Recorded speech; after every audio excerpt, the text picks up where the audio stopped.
il est 19h30. Bonsoir tout le monde. Bienvenue à notre séance ordinaire. Merci de venir passer la soirée de Saint-Valentin avec nous. C'est très apprécié. Ce soir, vous constatez l'absence de M. Boll, qui est en vacances bien méritées. Alors, je prends mon rôle de mère suppléant. Je vais essayer de faire ça aussi bien que lui. Mes collègues sont avertis que si je me perds dans les conventions, là, de me ramener à l'ordre, puis ça va être bien comme ça. Donc, on va faire la vérification du quorum pour débuter. Alors, M. Ranger. Présent. M. Labrie. Présent. M. Pinard. Présent. M. Proulx. Présent. M. Leclerc. Présent. Donc, nous constatons le quorum et on déclare la séance ouverte à 19h31.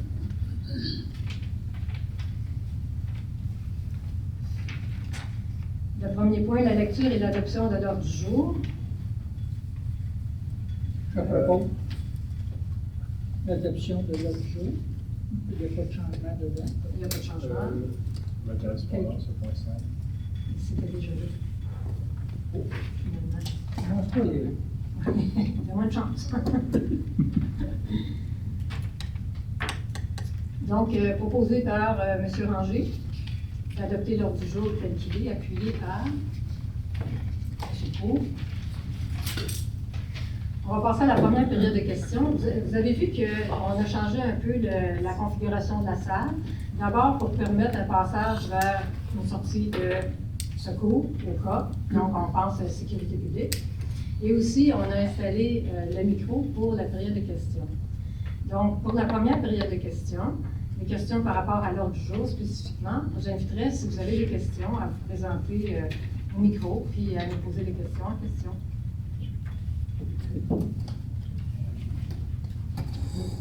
Bonjour. Bonjour Marie Le Châtel. J'avais une question. Allumez le micro, s'il vous plaît. Bon, ouvrez. Ouais, en haut. Il y a un petit bouton en off sur le micro. Juste en haut. On a vraiment besoin. Oui. Oui, allô? C'est bon.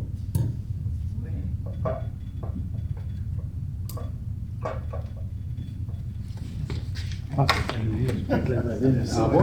Mais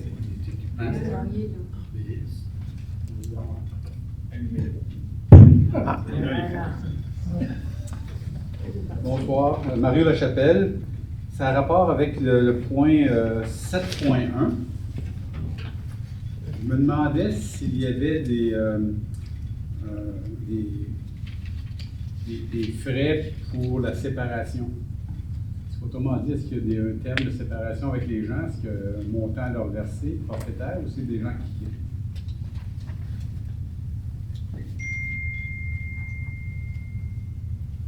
Oui. il n'y a aucun frais. OK. Donc, il n'y a pas de prime de séparation? Aucun frais. Dans tous les cas? Dans le cas employé 50-38, il n'y a aucun frais. Puis l'urbanisme, est-ce qu'il y a des frais de séparation? Aucun frais. Oui, merci. Aucun.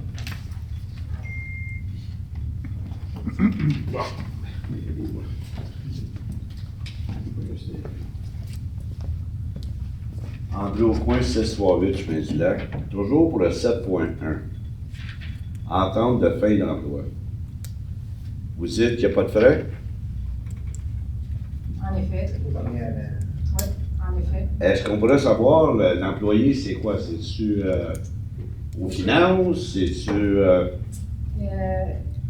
Écoutez, quand il s'agit de dossiers de ressources humaines, Oui.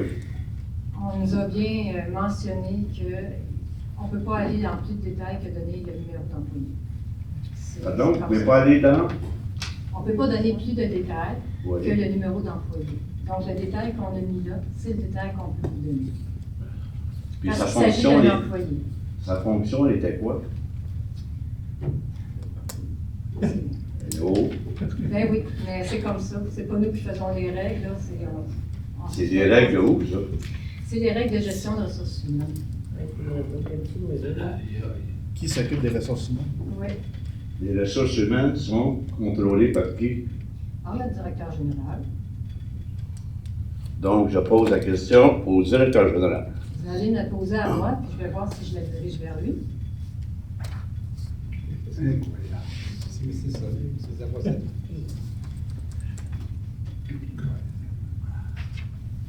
OK, merci. Un plaisir.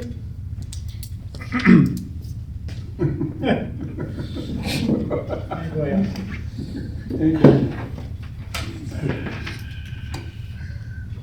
Tabarnak. C'est bon pour les questions? Excusez-moi, mais je suis obligé d'en poser une. Mais vous allez au micro. Faut s'il tiens vous au plaît, micro. monsieur Deloche. Ah, j'ai assez de bonne voix, ils n'ont Non, pas non, besoin. non. C'est pas Non. Si je l'enregistrement. prends le micro, vous n'avez pas ça, madame. Non, allez-y. Allez-y. Je peux l'essayer. Ah ouais, vas-y, mon Adrien. Merci. Je vais faire comme monsieur, je vais faire comme l'autre monsieur qui a chanté une chanson. Là. Moi, je vais vous demander, votre employé, excusez, je vais remettre mes lunettes, 5038, là. Si on ne sait pas ce qu'il faisait à la ville de Léry, là, est-ce qu'on a vraiment besoin de le remplacer? Ah!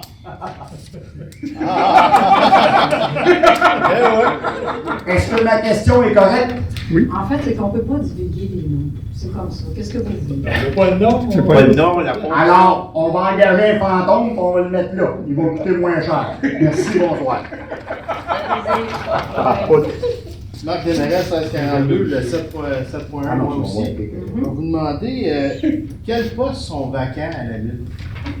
Présentement, les postes sont tous comblés avec l'embauche le 7.3. Attendez que je vais vérifier. 7 points. Avec le 7.2. Un deux. Avec le 7.2. C'est ça, avec le 7.2, tous les postes ouverts sont comblés.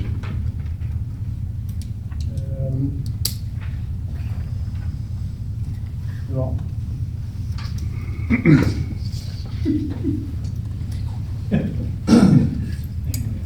Incroyable.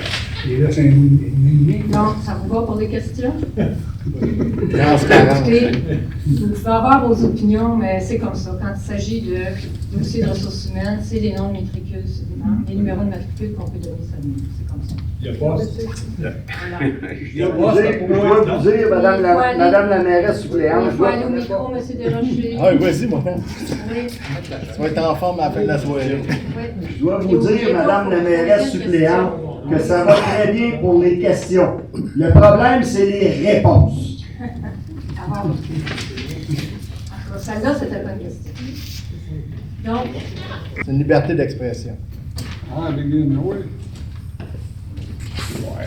Stéphane Bégin, 1145 au de Léry. Ah, Pourquoi avoir une entente? Ça ne coûte rien.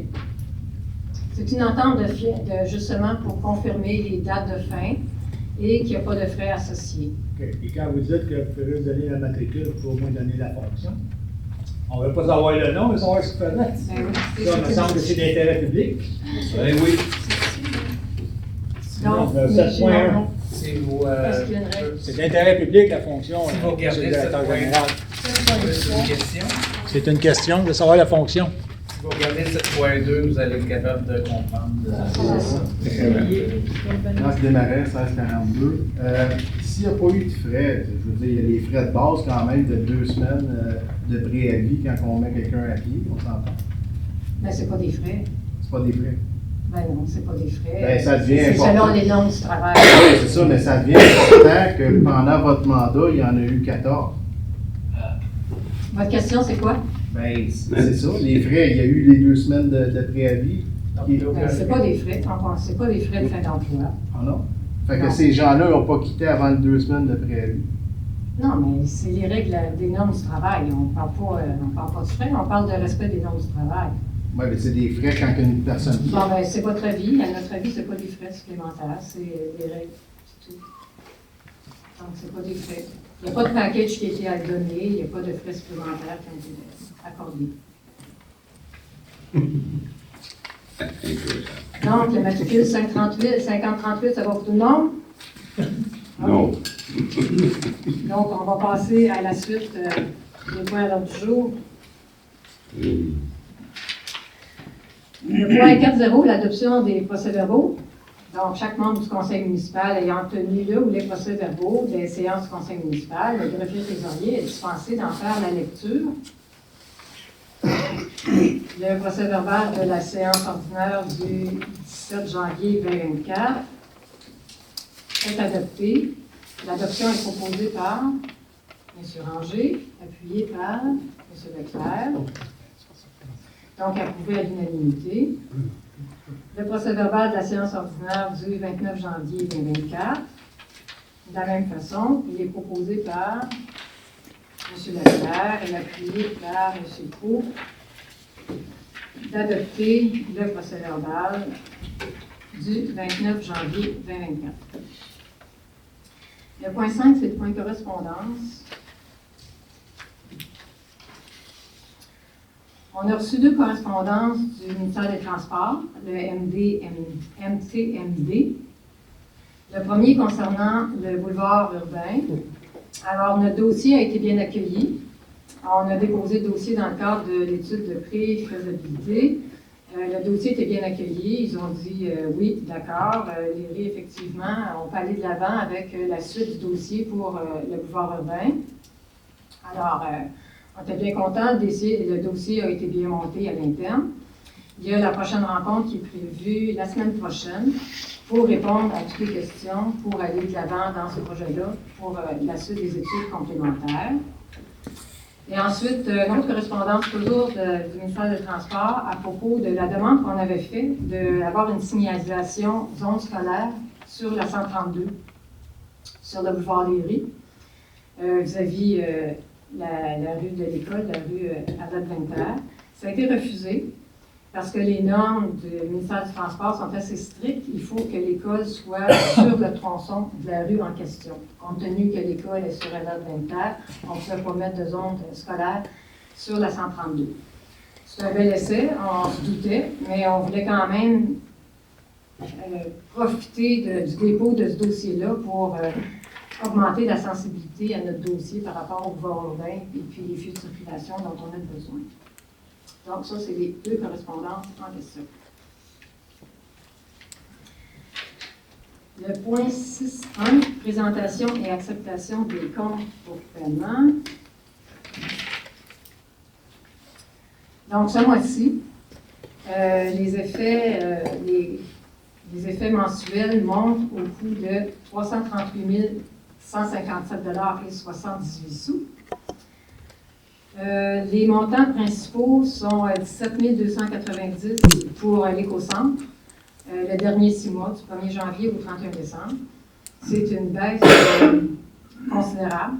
Alors, on va essayer de voir s'il y a eu moins de passages et puis féliciter peut-être les citoyens pour peut-être avoir fait moins de voyages parce qu'on paie à chacun des voyages. Donc, on avait demandé d'essayer de regrouper ça pour baisser nos frais. Ça a eu un bel effet. D'autres frais importants, c'est au niveau de la RTM. C'est toute l'année 2024 qu'on paie d'un coup, donc c'est 115 144 $.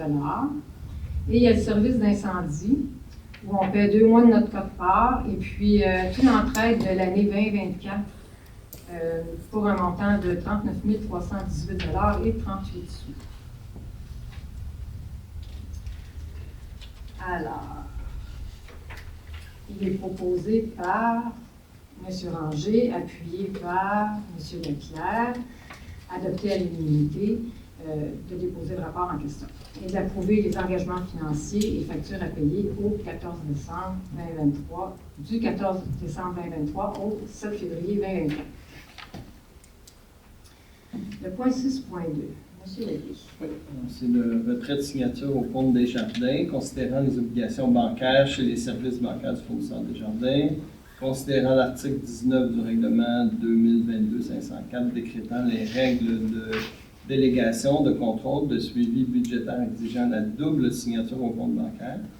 Je propose de retirer les noms de Mme la conseillère Marie-Chantal Laberge et de Mme Caroline Allard, responsable du service des finances, à compter du 14 février 2024, comme signataire au compte bancaire chez Desjardins. C'est appuyé par M. Pinard, adopté à l'unanimité. Le 6.3. 6.3, en fait, c'est la suite de 6.2. Ah oui, c'est vrai. Ajout de signature au compte des jardins, considérant les obligations bancaires chez les services du fournisseur des jardins, considérant l'article 19 du règlement 222-504 décrétant les règles de délégation de contrôle et de suivi budgétaire exigeant la double signature au compte bancaire. En conséquence, je propose d'inscrire M. le conseiller Régent Labrie à compter du 14 février 2024 comme signataire au compte bancaire chez le fournisseur des jardins. Secondé par M. Pinard, et c'est adopté à l'unanimité. Point 6.4. Autorisation de dépôt, programme Primo, sous-volet 1.1. Considérant l'intérêt de la Ville de Léry de voir à la préparation des plans de vie des services d'infrastructure du secteur Est, considérant que le programme Primo, sous-volet, vous m'entendez? Je pense que je parle pas devant le micro.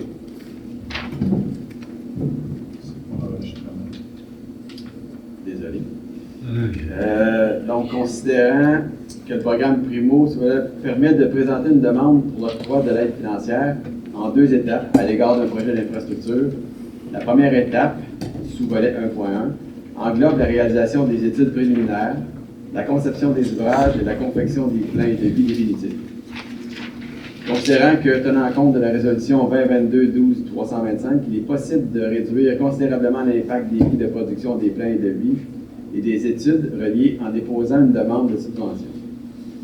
En conséquence, je propose que la municipalité, ayant pris connaissance du guide sur le programme Primo, et qu'elle s'engage à en respecter toutes les modalités qui s'appliquent à elle, que la municipalité s'engage à payer sa part des coûts admissibles et des coûts d'exploitation continue, que la municipalité confirme qu'elle assume tous les coûts non admissibles au programme Primo associé à son projet, y compris tout dépassement de coûts, que le conseil municipal autorise le dépôt de la demande d'aide financière.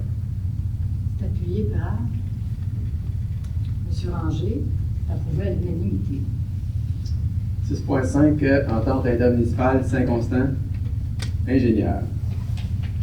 Considérant que le 25 janvier 2024, la Ville de Saint-Constant a reçu une réponse négative du ministère des Affaires municipales pour la demande conjointe de subvention dans le cadre du volet 4, soutien à la vitalisation et à la coopération intermunicipale du Fonds Région et Ruralité, considérant que Ville de Léry reste avec la même problématique de besoins réels en relation avec les études en ingénierie municipale, considérant l'importance de prendre en charge la planification en infrastructure, en eau et égouts de manière structurée, considérant que Ville de Léry ne compte pas engager un ingénieur municipal de son propre chef à temps plein permanent. Je propose que la Ville de Léry présente l'intérêt à la Ville de Saint-Constant, municipalité mandataire, quant à une entente municipale afin d'utiliser une ressource partagée, même sans la participation au volet 4 de subvention. Soutien, bon, en fait, là, c'est la définition de ce que c'est que le volet 4, je l'ai dit tantôt. Et que la Ville autorise la signature d'une entente intermunicipale en la matière. Que le maire, en l'occurrence M. Boyle ou maire ou mairesse suppléante, ainsi que le directeur général Michel Morneau, puissent signer cette entente intermunicipale respectant les articles 468.1 et 469.1 de la loi sur les cités civiles et qu'un comité intermunicipal sera donc créé. C'est appuyé par M. Leclerc, approuvé à l'unanimité. Point 6.6, M. Leclerc.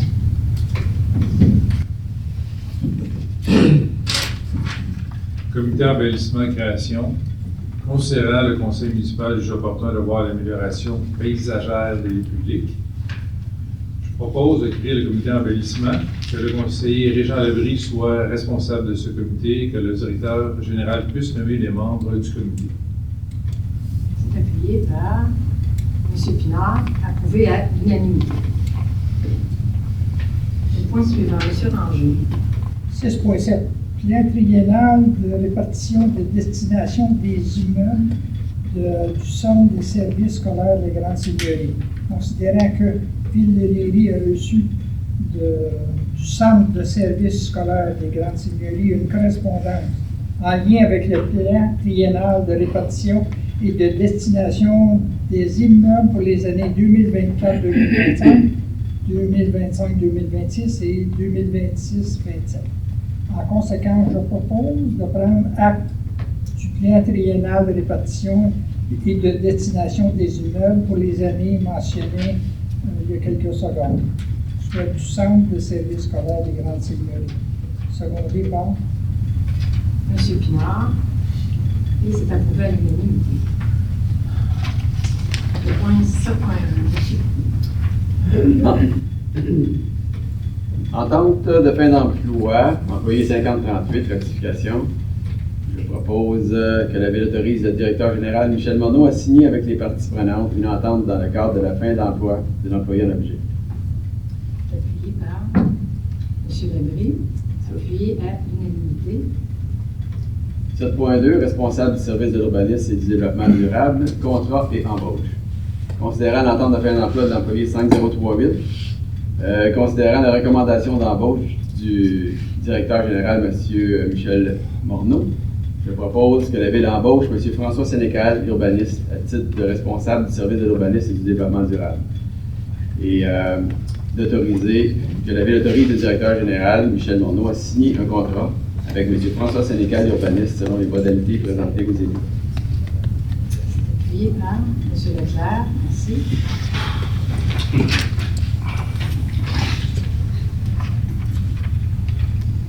Le point 7.3.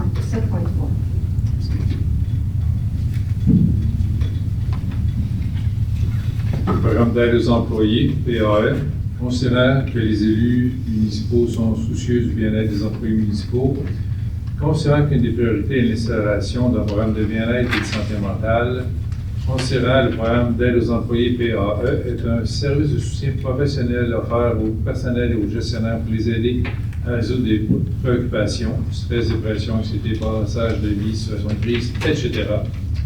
En conséquence, je propose d'offrir le programme d'aide aux employés PAE aux employés sur la politique salariale en vigueur, de souscrire à le programme d'aide aux employés PAE, aux employés chez Beneva à partir du 1er juin 2024, selon l'offre présentée, et d'autoriser le directeur général Michel Morneau à signer tous les documents requis afin de mener à bien ce programme. C'est appuyé par M. Pinard. C'est adopté à l'unanimité. Le point 9. 9.1, M. Leclerc. Randonnée du souvenir Thierry Leroux, autorisation de circuler. Considérant la demande de la Régie intermunicipale de police Thérèse de Blainville du 6 février 2024 de circuler sur les routes de Ville de Léry pour la 5e édition de la randonnée en objet le 22 août 2024. En conséquence, je propose d'autoriser la Régie intermunicipale de police Thérèse de Blainville à circuler sur les routes de Ville de Léry pour la 5e édition de la randonnée en objet le 22 août 2024 et que l'organisation de l'événement soit totalement à la charge de l'organisateur. secondé Appuyé par M. Ranger. C'est adopté à l'unanimité. Point 9 de M. Ranger. Autorisation au 465 boulevard de Léry, accès sur rue. Considérant que le ministère des Transports du Québec et de la Mobilité durable possède une certitude de non-accès face à la propriété en question, considérant que le lot 5 141 450 se retrouve enclavé, tenant compte d'une servitude inexistante contraire au permis initial de construction, considérant la révision demandée par Ville de Léry quant au dossier du règlement 2016-455 sur les PIA en tenant compte de la résolution 2020-1160. En conséquence, je propose d'autoriser la levée partielle de la servitude de non-accès au lot 5 141 450 sur une longueur d'au plus de 14 mètres sur le boulevard de Léry, de part et d'autre du centre de l'accès présenté au plan autorisé par le Conseil municipal de la résolution de la présente séance. Secondé par M. Pinard. C'est adopté à l'unanimité. Le point 10.1, M. Pinard. 10.1, nouvel organigramme OMSC. Considérant la loi sur la sécurité civile, chapitre S-2.3, considérant les rôles et responsabilités partagées entre les parties prenantes, considérant le règlement sur les procédures d'alerte et les moyens de secours minimaux, considérant le travail effectué en sécurité civile depuis le mandat octroyé à la firme Stratégie, je propose D'approuver le nouvel organigramme de l'organisme municipal de sécurité civile tel que déposé et que le directeur général, M. Monod, puisse modifier de facto cet organigramme si divers postes deviennent vacants. Appuyé par M. Proulx, c'est approuvé à l'unanimité. Le point 10 de M. Labrie. Automate d'appel.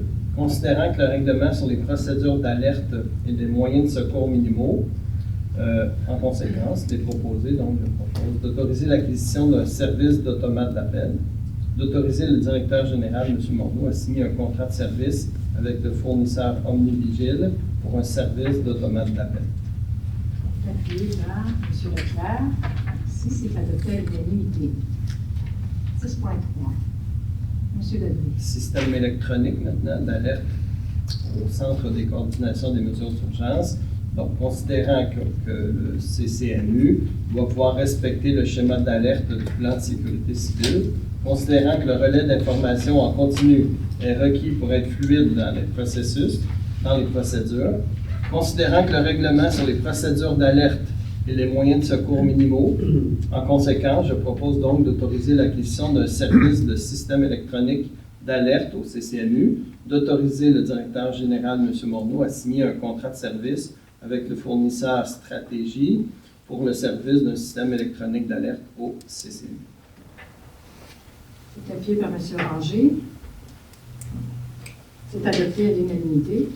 Le point 10.4, M. Leclerc. Nomination du coordonnateur en sécurité civile. Considérant que Ville de Léry se doit d'avoir un coordonnateur en sécurité civile, en conséquence, je propose de nommer le directeur général, M. Michel Morneau, comme coordonnateur en sécurité civile. Appuyé par M. Labrie. C'est adopté à l'unanimité. 10.5. Nomination du coordonnateur en sécurité civile adjoint. Considérant que Ville de Léry a nommé un coordonnateur en sécurité civile et que Ville de Léry doit avoir un substitut, en conséquence, je propose de nommer Mme Marie-Chantal Laberge comme coordonnatrice adjointe en sécurité civile. Excusez. M. Labrie. Je fais plus partie du Vous poserez vos questions à la fin et on va répondre avec plaisir. Qui a appuyé, excusez? M. Labrie. Et c'est adopté à l'unanimité. M. Ranger, le point 10. 10.6, annulation des factures, la SAC. Considérant les factures 2021 00042 et 2022 0008, considérant le rapport du directeur du service de sécurité des incendies en la matière, je propose d'autoriser l'annulation des factures citées dans cette résolution. Appuyé par M. Proulx, c'est adopté à l'unanimité. 17, entente intermunicipale incendie MRC-Roussillon.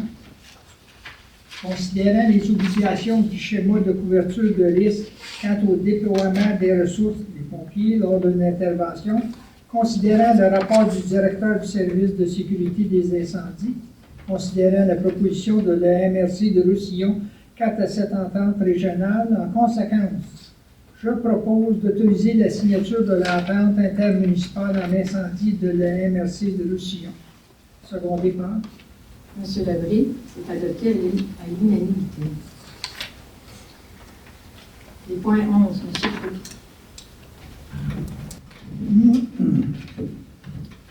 11.1, demande d'approbation d'un plan d'implantation et d'intégration architecturale pour des modifications aux plans originaux au 465 boulevard de Léry.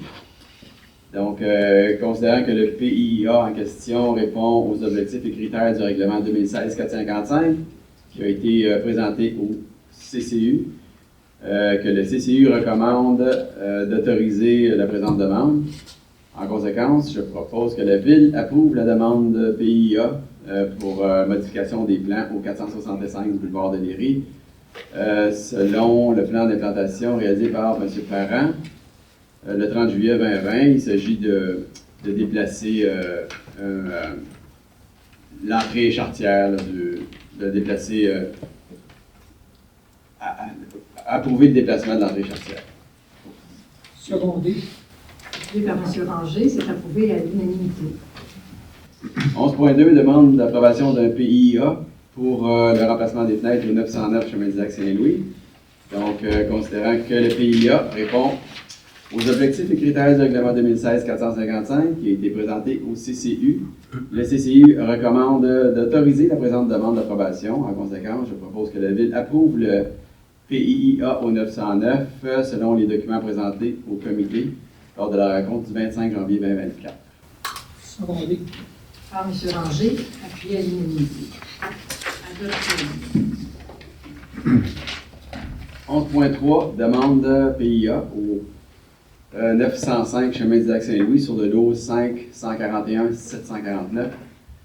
Considérant que le PIA rencontre les objectifs et critères du règlement 2016-455 qui a été présenté au CCU, le CCU recommande d'autoriser la présente demande d'approbation du PIA. En conséquence, je propose que la Ville approuve le PIA selon les plans réalisés par Saint-Martin Architecte. L'approbation est conditionnelle à ce que le muret de pierre existant de l'Érie soit conservé et entretenu par les propriétaires et qu'une garantie financière telle qu'exigée à l'article 23 du règlement 2016 soit retenue visant la protection du muret de pierre. Appuyé par M. Ranger, c'est adopté à l'unanimité. M. Clou. Pardon. Les trois prochaines résolutions sont en lien avec des lots situés dans le boisé et dans le corridor. Bref, c'est des numéros, c'est que j'en fais fort plus tard. Donc, 11.4, résolution 2023-10-272, modification au signataire. Je propose plutôt, d'ajouter comme signataire le maire suppléant ou la mairesse suppléante. C'était bref, c'était juste. Appuyé par M. Proulx, c'est adopté à l'unanimité. 11.5, régularisation des titres suite à l'acquisition du lot 5 140 712, qui est un des lots ciblés. Donc, je propose d'autoriser le directeur général, M. Michel Morneau, à mandater un notaire de son choix afin de régulariser les titres du lot 5 140 712 dans le cadre de la résolution 2023-10-272. C'est appuyé par M. Labrie, adopté à l'unanimité. Et 11.6, droit réel démembré, lot 5 140 620, lot 5 140 623, lot 5 140 633, lot 5 140 712, lot 5 141 570 et lot 5 141 580. Je propose de déclarer que les droits réels démembrés décrits et numéros sur les lots visés en titre pour les servitudes de conservation ne sont pas ou ne font plus partie de son domaine public, que par conséquent, ces droits peuvent faire l'objet de toute cession aux fins de constituer une servitude de conservation. Appuyé par M. Labrie, c'est adopté à l'unanimité. Pour faire suite, là, ces 6 lots-là sont ciblés dans une entente avec Nature Action, Héritage Saint-Bernard et la Ville pour qu'il y ait des servitudes de conservation sur des lots qui ont été acquis et donnés. Le point 12, c'est loisirs et vie communautaire. Il y a 2 activités qui s'en viennent. La première activité, c'est la soirée de l'amitié qui aura lieu le samedi 9 mars. C'est une soirée qui s'adresse aux pré-ados entre 7 ans et 14 ans. C'est la 2e édition. L'an passé, ça avait été très, très apprécié. Alors, on renouvelle cette année. C'est gratuit. Les jeunes peuvent aller sur le site pour s'inscrire. Et il y a aussi le tissage suédois. Les inscriptions seront présentement en ligne pour les sessions du printemps, du 15 avril au 15 juin. C'est ça. Alors, information aux citoyens. On va faire le tour de table. Monsieur Ranger. Tout est beau. Plaisir de vous voir. M. Labrie. Bon, pour le comité embellissement, un nouveau comité, alors s'il y a des gens, si vous connaissez des gens ou vous-même, si vous avez le goût qu'on fasse des plans, qu'on aménage des endroits, pour rendre ça un peu plus beau, pour rendre ça aussi à long terme, là. Bon, vous avez juste à appeler la ville ou nous contacter. On va faire un peu de chemin avec ça. Monsieur Claude. Merci de votre participation, de votre présence. J'ai rien de spécial pour cette semaine. Monsieur Proulx. Moi non plus, même chose. Merci à votre participation. Et Monsieur Leclerc. Moi, je suis vraiment content qu'on ait maintenant un service d'automate d'appel. Déjà au premier mandat, c'est quelque chose qui avait été discuté, puis c'est un peu tombé dans l'oubli. Je suis vraiment content qu'on ait ramené ça. Puis en plus, la technologie aujourd'hui permet plus de flexibilité qu'à l'époque. Finalement, ça met le point bien. Puis je suis content aussi du choix d'entreprise. Jusqu'à maintenant, j'ai vu ce qu'ils font, et puis c'est des gens qui travaillent bien. Alors, je vais mettre temporairement mon chapeau de la chaise qu'il y a là, de responsable de MADA et de conseillère du district 5, pour vous donner les dernières nouvelles de MADA. Alors, on a eu hier notre deuxième conférence sur 5. Écoute, on est victime de notre succès. La première conférence, on a eu 50 participants. Hier, on en a eu 60. On est très heureux, donc on se rend compte que ça répond à un besoin. Je voudrais remercier les employés pour leur gentillesse d'avoir stationné leur auto sur le chemin du lac. Et puis, aux préposés, au stationnement bénévole, ce qui nous a permis d'éviter les soucis de stationnement, parce qu'à 60 personnes, il fallait gérer ça. On avait un souci de plus, mais ça nous fait bien plaisir de gérer ça. La prochaine conférence est le 13 mars, toujours à 9h30, c'est les mardis matins. Ensuite, suite au règlement des grèves et tout ça qui ont lieu cet automne, la popote à Léry a pris son envol, 3 jours semaine. Si vous connaissez des gens qui pourraient en bénéficier, vous pouvez appeler au numéro MADA, c'est l'extension 290, ou appeler directement à la popote de Châteauguay qui dessert notre territoire aussi. Ils sont très inclusifs, en autant qu'on fournissait les bénévoles, puis on a eu plus de bénévoles qu'on en avait besoin, donc on est très heureux de ça. Et il y a une nouvelle activité suite à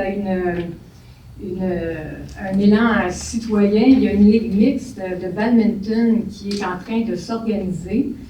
Surveiller les messages, on essaie de trouver le meilleur soir. C'est l'initiative du citoyen Michel Robillard qui veut organiser ça pour les 50 ans et plus. C'est une ligue pas compétitive, là, à l'école ici, à l'Adventaire. Donc ça s'en vient, surveillez ça. Ça, c'était pour madame. Je reprends mon chapeau ici. OK, question de la séance précédente. Je peux en profiter pour répondre peut-être aux questions qu'il y avait dans la salle concernant le coordonnateur en sécurité civile, là, la nomination de Mme Laberge. Ce n'est pas nécessaire que ce soit quelqu'un du conseil qui soit le coordonnateur adjoint. Donc, ça peut être un membre de la société civile aussi. Et là, quand il y a un citoyen qui lève la main pour venir nous aider, on ne refuse pas. Alors, les questions de la séance précédente. L'avancement des travaux à Maria Goretti, vous avez peut-être vu, si vous avez passé, qu'il y avait des bâches là, qui couvraient les murs, c'est parce que c'était les réparations des joints de briques.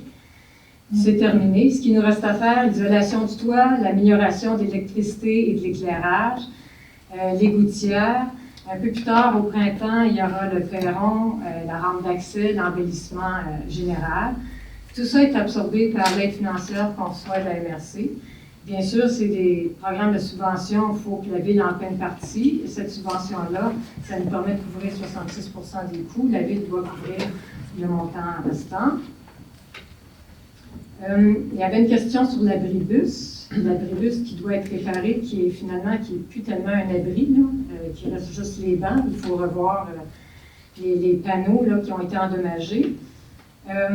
C'est maintenant sous la responsabilité de EXO.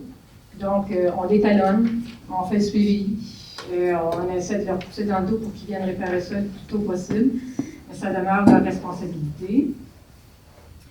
Il y avait aussi une question lors de la dernière séance concernant la possibilité d'ouvrir la rue des Galets pour passer directement sur Arlette Vinter.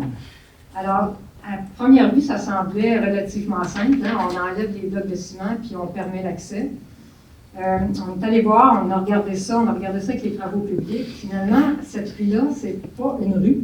C'était un accès qui avait été donné pour lors de la construction. Donc, il n'y a pas d'assise de rue. Ça ne correspond à aucune norme municipale, cette rue-là. Donc, ça serait un projet en soi si on voulait l'ouvrir. D'autant plus que sur Arlette Vinter, ça arrive sur le terre-plein. Donc, on ne peut pas tourner à gauche pour aller vers l'école. Et Arlette Vinter, il n'y a pas de trottoir, il n'y a pas de piste cyclable, il n'y a pas de brigadier, il n'y a pas d'arrêt, de stop qui permettrait aux enfants de traverser la rue non plus pour aller à l'école. Donc, ce qui semblait simple, c'est plus compliqué qu'on pensait. Donc, on garde ça en tête quand même pour voir comment est-ce qu'on peut faciliter l'accès pour pas que les gens aient besoin d'aller sur la 132 pour revenir ensuite sur la date Vinter. Mais c'est ça, c'est pas quelque chose qu'on pourra faire aussi rapidement que ça semblait être. C'est ça. Ça, c'était les réponses. Maintenant, le mot du maire. Je vais faire un maire de moi-même. On revient sur les coûts de tout ce qui touche la protection incendie à l'ERI. Vous avez vu, là, lors des effets, là, des paiements mensuels, il y a quand même un bon montant qui s'en va au service d'incendie. Notre chef de pompiers nous faisait remarquer que cette année, ils ont eu comme 98 appels reliés à des alarmes, contrairement à une moyenne d'à peu près 50 d'habitude. Donc, il n'y avait pas d'explication à nous donner. Ils pensent que ça va retomber un peu l'année prochaine. Mais il faut savoir qu'aussitôt qu'il y a un appel qui arrive d'un système d'alarme, non seulement c'est nos pompiers, mais le système d'entraide se met en place. Parce que le schéma de risque est fait comme ça. Donc, à toutes les fois qu'il y a, par exemple, une alarme de feu qui part parce qu'il y a des toasts qui brûlent, là, ça nous coûte cher parce qu'il faut payer non seulement nos pompiers, mais l'entraide qui se met en place. Alors, il y a la Sécurité publique du Québec encourage les gens qui ont des systèmes d'alarme automatique à les programmer. Souvent, les nouveaux systèmes sont programmables. On peut mettre un délai de 90 secondes, donc 1 minute et demie, pour éviter que l'appel se rende directement au 911 puis se rende directement à la caserne de pompiers. Donc, ce délai-là de 90 minutes, si vous le programmez, ça permet de dire « Oh, c'est juste mes toasts qui brûlent », on cancelle ça, puis ça évite des coûts, ça évite des déplacements inutiles. Donc, je passe l'information, vous penserez à ça, si c'est possible de le faire dans votre cas. Autre nouveauté à la ville, les demandes de permis en ligne. Alors, on est maintenant équipé d'un module qui permet à tous les demandeurs de permis de passer directement, de faire leur demande directement à partir de notre site web. Donc, on va faire de la publicité là-dessus, c'est important, c'est vraiment, on se projette dans l'avenir avec tout ce qui s'en vient à la ville. Aussitôt qu'on touche un système et qu'on peut faire en sorte d'être plus en une ville 3.0, de passer à l'étape suivante pour faciliter notre avenir, on le fait. Les demandes de permis en ligne, ça fait partie de ça. Et pour encourager, aussitôt que vous allez en ligne, vous sauvez 20 des coûts. Donc, c'est 20 moins cher si vous faites votre demande en ligne. Donc, ça aussi, on va faire de la publicité pour essayer que ça soit connu le plus possible. On a parlé de tout le système qui se met en place pour les avis de sécurité publique. Le fait que M. Leclerc a dit que oui, on a une technologie qui est maintenant facile, fiable, conviviale. Je vous dirais que ça, c'est possible parce que l'automne passé, on a eu plein de problèmes avec notre système téléphonique. Puis on s'est dit, là aussi, prenons l'occasion de se projeter vers l'avenir. Et le fait qu'on a changé notre système téléphonique, qu'on a organisé nos serveurs comme il faut, ça fait qu'on est capable de mettre ce système-là en place facilement, immédiatement. Donc, lors du dernier avis de demande d'ébullition d'eau, les citoyens nous ont dit comment ça se fait qu'on n'a pas reçu d'appel directement sur nos téléphones. Bien là, c'est facile de le faire. On va le faire, la technologie va être en place. Mais le problème, c'est pas de mettre la technologie. Maintenant, il faut remettre la responsabilité aux citoyens de s'inscrire à ce système-là. Alors là encore, on va essayer de faire une campagne de publicité pour que les gens viennent s'inscrire eux-mêmes. Il faut vraiment que ce soit la responsabilité du citoyen. On va rendre ça simple, de rentrer dans l'interface et de choisir. Vous allez avoir le choix. Courriel, appel, téléphone, appel sur une ligne fixe, le texto. Vous voulez mettre des proches aidants là-dessus. Vous voulez que vos enfants soient avertis en même temps que vous, pas de problème.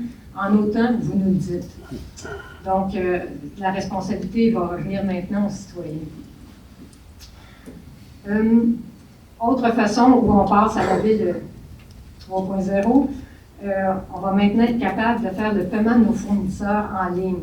Donc, si vous avez des entreprises et tout ça, dans les entreprises, ça fait des années que ça se fait, mais maintenant, à la ville, on va être capable de faire ça. Évidemment, ça va permettre des paiements plus rapides et plus faciles, moins de travail à l'interne. Donc, on s'enligne là-dessus aussi. Par contre, la vague, c'est l'inverse. On n'est pas techno. Là, on continue à poster vraiment à tous les adresses. Parce que, justement, on se dit, les gens sont submergés de toutes sortes de choses. Là, les avis publics, par la loi, il faut les afficher quelque part. Et on a fait le choix de vraiment les poster à la maison. Ça revient moins cher que de les annoncer dans le soleil. Et ça rejoint, il n'y a pas d'excuse pour que les gens ne le voient pas.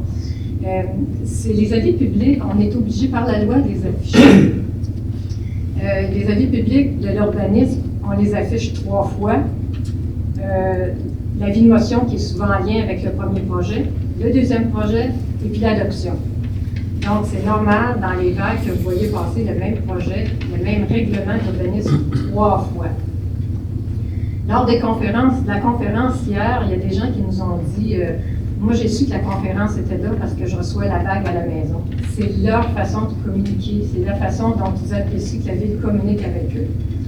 Et compte tenu que, surtout au niveau des avis publics, l'esprit derrière ça, c'est de permettre aux individus concernés de se manifester. Alors là, on va vraiment continuer d'aller par la poste. Par contre, ça fait un petit bout de temps que ça roule la vague, on a eu des commentaires. On peut s'améliorer. Vous allez voir, le format va changer un petit peu. Encore là, surtout pour les avis publics. On va travailler encore davantage sur la vulgarisation. Et on va mettre la vulgarisation en haut pour que d'emblée, quand vous lisez ça, vous sachiez si ça vous concerne et si ça vaut la peine de lire tout le libellé plus légal, qu'on n'a pas le choix, qu'on ne peut pas changer. Donc ça, c'est les modifications dans la vague qui s'en viennent. Toujours pour favoriser l'échange avec les citoyens. Quoi d'autre? Le secteur ouest. Le secteur ouest, je vous fais un petit peu un historique du travail qu'on a fait pour régler le problème aux différents postes de pompage. Vous savez que le secteur ouest, ça part à partir de l'hôtel de ville, puis ça va jusqu'à la limite de la ville. Il y a 2 postes de pompage qu'on appelle très scientifiquement P2 et P1. Donc, P2 dessert la partie la plus à l'ouest, puis P1 reçoit tout ça, puis envoie ça dans les étangs aérés. En janvier 2022, on s'est rendu compte que P1 n'avait pas la capacité pour recevoir, alors qu'elle avait été conçue pour ça, elle n'avait pas la capacité pour recevoir les eaux du secteur Est, qui s'en viennent bientôt avec le projet d'infrastructure. Donc, on a commencé déjà à travailler, à réduire le volume qui allait vers la P1, en travaillant, entre autres, pour faire en sorte que tout ce qui est au sud de la 132 reste là.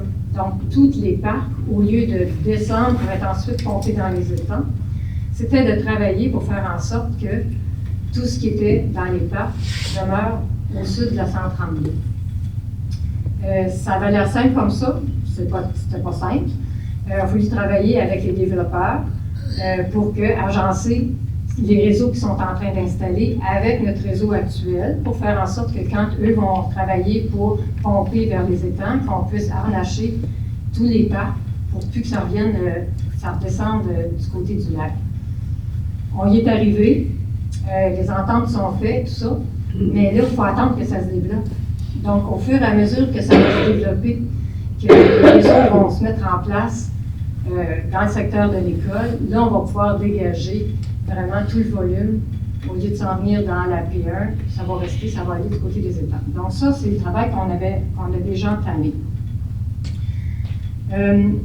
Lors des rencontres, d'ailleurs, de citoyennes qu'on a fait en novembre 2022, on avait déjà mentionné que la P1 était comme extrait du projet de la phase du secteur Est, parce que c'est un problème de l'ensemble de la ville.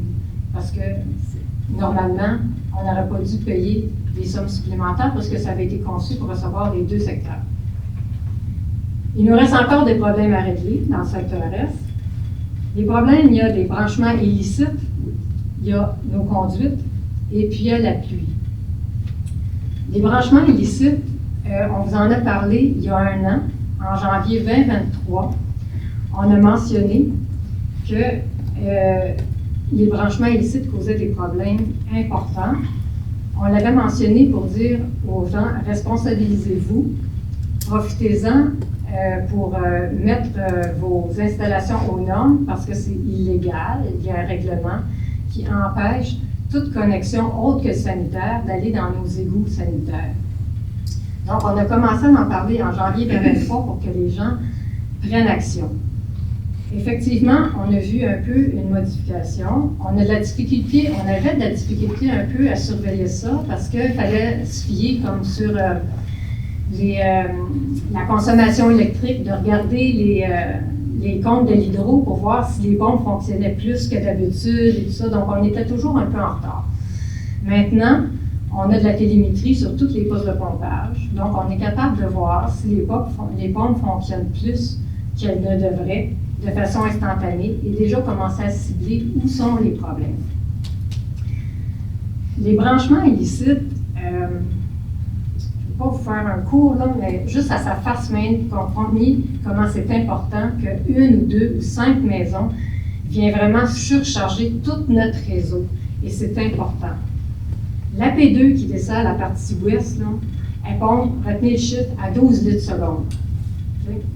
Si vous magasinez des sondes-pompes, parce qu'un branchement illicite, c'est ça, hein, c'est des sondes-pompes que les gens connectent dans le réseau sanitaire.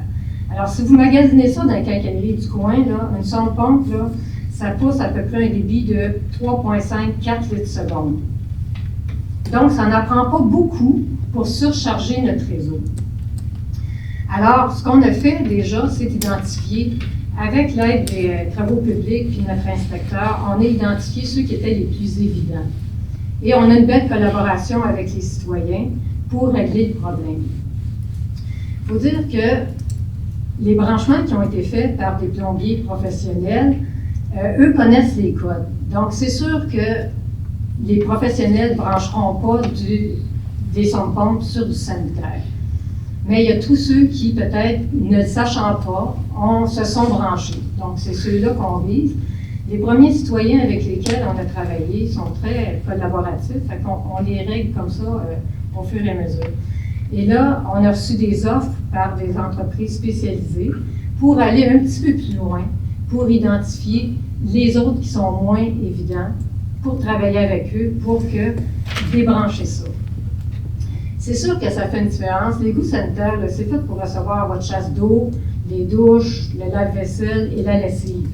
C'est une différence notable par rapport à une sonde-pompe qui pousse sur du 1,5 pouce, pleine charge, tout le temps. Fait que vous pouvez voir que même s'il y en a juste quelques-unes, ça vient surcharger notre réseau. Donc là, ça, c'est ce qu'on a fait pour les branchements illicites. On a commencé à travailler.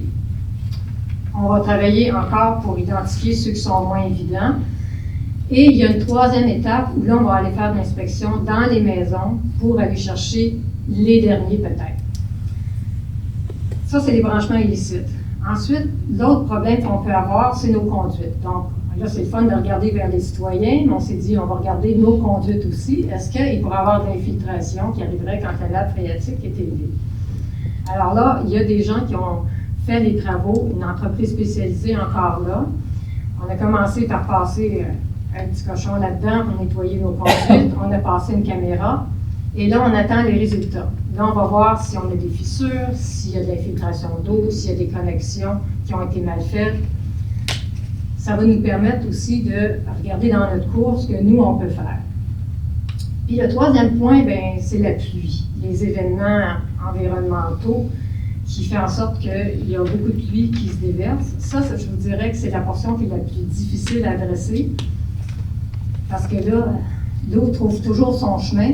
Il y a de plus en plus de construction, ça s'absorbe moins, ça s'écoule. Ça s'écoule vers le lac parce que notre topographie est comme ça. Il y a de plus en plus de construction sur le lac. L'eau ne trouve pas son chemin nécessairement. Ça remonte dans le chemin. Ça fait des 2-3 pieds au-dessus des regards d'égout. Donc, on a certains endroits où ils sont plus évidents, comme la rue de la Gare. Là, encore là, le contrat est donné ou sera donné bientôt pour revoir ça. Mais ça, c'est la partie qui va être plus difficile à cerner, je ne vous le cache pas. Quand il y a de l'eau qui coule comme ça, qui se ramasse par-dessus les couverts de ménol, ben, il y a des trous sur les regards, sur les couverts de regard. Bien que les trous soient petits, l'eau finit par rentrer là-dedans. Puis, un système gravitaire, ben, il y en a beaucoup de regards. Donc, il y a beaucoup de place où la pluie peut rentrer. Fait que ça, c'est l'autre endroit qui va nous rester à travailler. Le problème aussi avec les eaux de surface, tu sais, dans le temps, un égout pluvial, on appelait ça un égout de surface, c'est pas pour rien, tu sais, l'eau circule. On ne peut pas avoir de subvention pour payer les interventions par rapport aux égouts de surface. Parce que le ministère, à travers la TEC, entre autres, va se donner de l'aide financière seulement si c'est canalisé. Donc, nous, notre pluvial n'est pas canalisé, donc on n'a pas d'aide. On n'a pas d'aide pour financer les travaux qu'on pourrait faire à cet effet-là. Donc, il faut commencer à savoir combien ça va coûter, trouver de l'argent. C'est un petit peu plus long pour ça, mais c'est le troisième volet sur lequel on va travailler.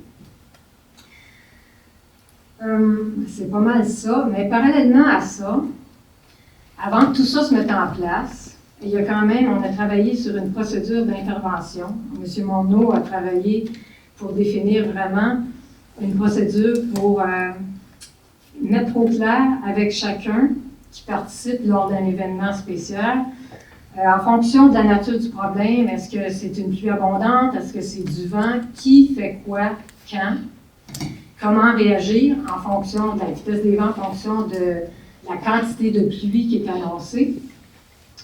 Et on a des fournisseurs en milieu d'urgence qui nous permettent d'avoir pompes et génératrices 24/7, disponibles 24/7, donc 24 heures par jour, 7 jours semaine. C'est à notre disposition.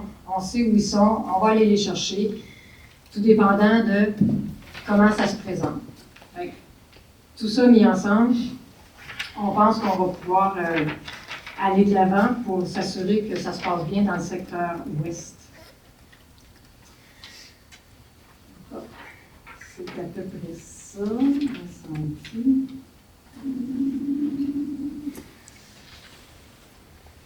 Donc, ça m'amène au secteur Est. Donc, on apprend un peu de l'expérience passée. Donc, au secteur Est, on a continué à travailler avec le MADACH. Depuis la dernière année, on n'a pas toujours eu les réponses qu'on voulait. Par contre, on leur a parlé encore dernièrement. Et la nouvelle directrice infra-eau du Québec nous a assuré que notre objectif ambitieux qu'on visait, qu'on a annoncé aux citoyens en novembre 2022, d'avoir un projet à 30 000 $ par porte, serait possible. Donc là, ils sont en train de travailler sur un montage financier pour notre ville qui va nous permettre de rencontrer cet objectif-là. Alors, je vous rappelle, à l'époque, on avait établi de 30 000 $ par porte pour que ce soit comparable à d'autres secteurs qui se mettent en place ces échelons-ci, mais surtout pour être comparable avec combien le coût pour se mettre aux normes dans les systèmes d'égout. Donc, par exemple, si on prend un Bioness, on va le nommer, là, ça va coûter probablement alentour de ça. Là, avec ce coût-là par porte, évidemment, ça nous permet d'avoir l'eau qui arrive de Châteauguay aussi, donc d'avoir de l'eau potable. Puis oui, ça arrive de Châteauguay, puis oui, il va y avoir de l'eau qui va être fournie par Châteauguay. Vous avez vu passer une des résolutions le MAMACH accepte de payer toute l'expertise, les plans de devis et toutes les expertises requises, les tests de sol, les arpentages et tout ça, pour aller de l'avant, sans nécessairement qu'on laisse aller le décret. Auparavant, l'équipe précédente nous disait nous autres, on ne regarde pas votre dossier tant que vous ne nous dites pas si vous allez avec Primo ou si vous laissez aller le décret.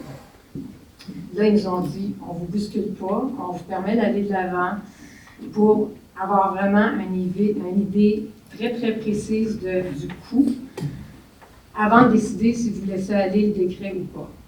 De la façon dont ça s'enligne maintenant, puis on a confiance, c'est que ça va être bonifié d'au moins 50% par rapport, autour de 50% par rapport au décret, ce qui fait que ça nous donnerait 30 000 $ par porte. Donc, on attend les confirmations de tout ça. Je pense que j'ai fait le méchant roman ce soir. Là. Alors, on va ouvrir la deuxième période de questions. Si vous voulez vous approcher au micro, s'il vous plaît. Marc Pémérez, 1642, chemin du lac. Donc, si je comprends bien, dans le fond, c'est que le décret était de 20 millions, fait qu'on suppose qu'on irait chercher 40 millions, c'est ça? Non, 50% de plus, ça veut dire 30 millions, c'est pas le double. OK, parfait. Oui. C'est bon. Puis pour l'eau de la ville de Châteauguay, je ne sais pas si vous êtes, en tout cas au parfum, mais il y a eu une motion et il y a eu une résolution qu'il fallait que l'IRI se dote de quelque chose pour être autosuffisant. Bien sûr, oui. Fait que vous dites comme le contraire de la ville de Châteauguay. Bien, Châteauguay peut faire ce qu'elle veut, elle peut voter les résolutions qu'elle veut.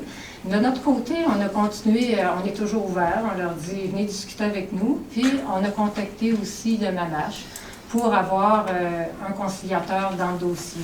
On est en lien avec ce conciliateur-là, donc les discussions se poursuivent. Donc, ben, vous ne pouvez pas affirmer que vous allez avoir l'eau de Châteauguay. En fait, c'est ça, vous avez affirmé. Ce que le ministère nous dit, c'est que l'eau ne peut pas être coupée tant qu'il n'y a pas une solution alternative. Bon. Merci.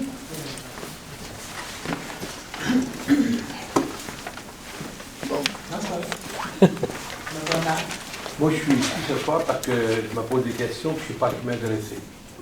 Pardon, est-ce que d'abord vous pouvez vous nommer et donner votre excusez-moi. adresse? Robert Bourdeau, 14 Parc Gendron, Léry.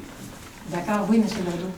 Bon, moi, il y a 3 semaines, j'ai essayé de venir ici pour faire une demande pour couper un arbre qui était dangereux. J'arrive ici, la personne est partie en formation, elle n'est pas disponible, en tout cas. J'ai rencontré M. je ne me rappelle plus celui qui travaille avec les travaux publics. Il m'a dit tu peux le couper, celle qui est dangereuse, même si tu ne fais pas ta bille, mais il faut que tu ailles tout de suite faire ton permis, ils vont te le donner dans 2-3 jours. Là, ça fait 2 semaines que je l'ai fait, puis personne ne me répond. Oh. Quand j'arrive pour tourner là, il n'est pas ici, M. Sébastien, quelque chose, j'ai oublié le nom. Là. Personne ne me répond. En plus, j'ai envoyé un coup de fil. Moi, depuis 2020, j'ai fait une plainte pour mon voisin qui a fait des choses qu'il n'avait pas le droit, qui est sur mon côté. Comme vous savez, là, dans ces bureaux-là, c'est comme une passoire hein, depuis 2, 3, 4 ans. Là. Ça rentre, ça sort. Fait que ça tombe dans les mains de l'autre le met de côté, l'autre ça ne le fait plus. Mais là, M. Sébastien m'a garanti qu'en janvier, j'aurais une réponse suite à ce dossier-là. Il a tout vu ça. Pas de son, pas d'image encore. On est rendu le 15 février. C'est sûr que je ne suis pas au courant de votre dossier en particulier. Bien, c'est qui va m'aider, si personne ne peut m'aider? Bien, ce que je peux faire, c'est de m'informer. Je ne peux pas donner de réponse comme ça à l'immédiat. Ce que je vous dis, c'est qu'on espère que de faire les demandes de permis en ligne... Ça a été fait. Non, en ligne, ça ne fonctionnait pas. Mais je suis venu directement ici, je l'ai fait ici, il y a 2 semaines. Écoutez, j'ai pas votre dossier en tête, là, c'est sûr, mais... Puis moi, avant ça, je ne m'occupais pas vraiment des choses de la ville, mais depuis 3 ou 4 ans, je regarde plus. Comme je remarque, les villes antérieures que j'ai construites à Châteauguay et à la Chine, ils sont ouverts à ça. Comme nous, on sait que les gens qui passent dans le bureau-là vont en formation à nos frais, pas longtemps après, ils partent. Fait que là, je me dis, est-ce que c'est possible que la ville fasse un contrat pour ceux qui engagent et qui payent des formations, puis après qu'ils sont bien formés, ils s'en vont à l'extérieur, il y aura quelque chose à faire parce que c'est notre argent qui s'en va. Les personnes sont payées pour leur salaire en allant en formation, puis après ça, ils s'en vont, puis il faut passer à un autre, et je trouve que ça n'a pas d'allure. Oui, oui, dans les entreprises, souvent ça se fait, effectivement. Dans les villes aussi, là, à Montréal, ça se fait. Oui. Puis ici, c'est une petite ville, puis tout le monde rentre, puis sort quand ils sont bien formés, ils s'en vont ailleurs. Peut-être meilleur salaire, je ne sais pas. Là. Les petites villes servent souvent de tremplin, c'est sûr. Mais il ne faut pas que ça se produise qu'on en forme encore une douzaine. Il y a une manière de faire un contrat aux personnes. Dire que, OK, on te paye des formations, tu restes 5 ans, sinon tu nous rembourses. Je vais prendre en note votre suggestion, Parce et que on va regarder ça. Ça serait mieux. Moi je suis retraité présentement, là, et je me dis, je vais passer à toutes les portes avec une pétition, mais j'ai 99% des personnes, la ville pour faire qu'elle fasse quelque chose. Là. 90, c'est suffisant. Monsieur Morneau, vous avez un complément? OK. Vous avez un complément d'information?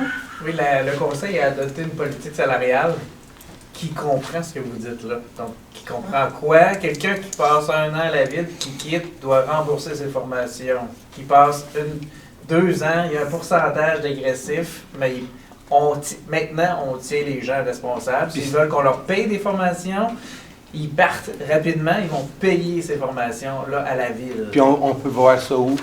La politique salariale.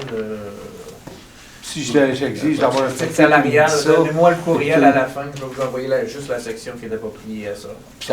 Dernièrement, ça a été fait? À chaque année, le Conseil la change pour être compétitif aussi, parce que on se fait prendre nos ressources par d'autres municipalités. Ouais. Donc, on est compétitif, mais également, ces clauses-là, ça a été rénové, changé en janvier ou décembre 2023, 2024. Ah, oui, c'est fait. Oui. Là, il va y avoir moins de mouvement l'autre bord. On espère toujours qu'il y ait moins de mouvement l'autre bord. On ne peut pas empêcher un cœur d'aimer, hein? Ouais.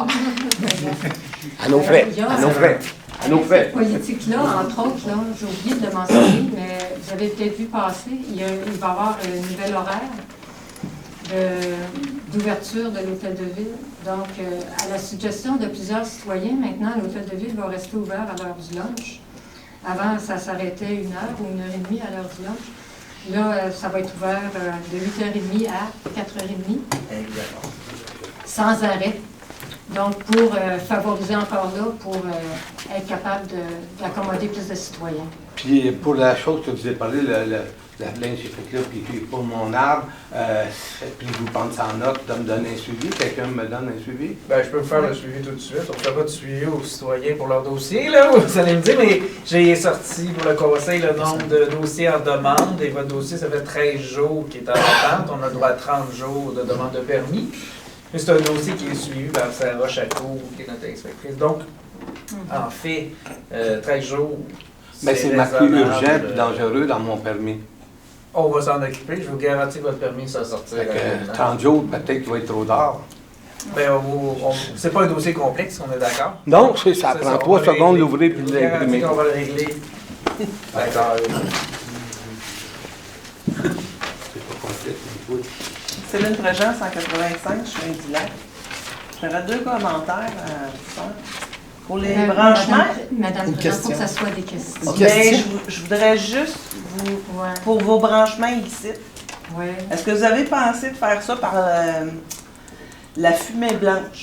Oui, ça fait partie des offres qu'on étudie là, qui sont sur la table. Parce que vous allez voir tout de suite, je l'ai vu sur Internet, la vidéo, là, ça sort de partout. Oui, c'est une des méthodes que les entreprises spécialisées utilisent. D'accord. J'ai lu votre bilan mi-mandat et moi, ce que j'ai retenu dans tout ça, c'est dans le budget.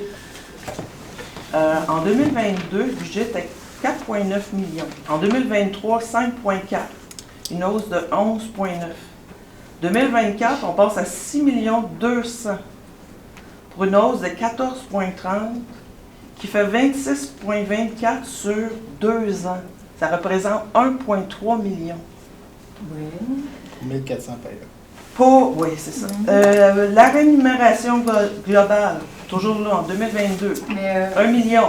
Mais 2023, j'y arrive. Oui. Si vous me laissez terminer, j'y arrive. Je comprends le préambule. 2023, 1,2. Une hausse de 13,9.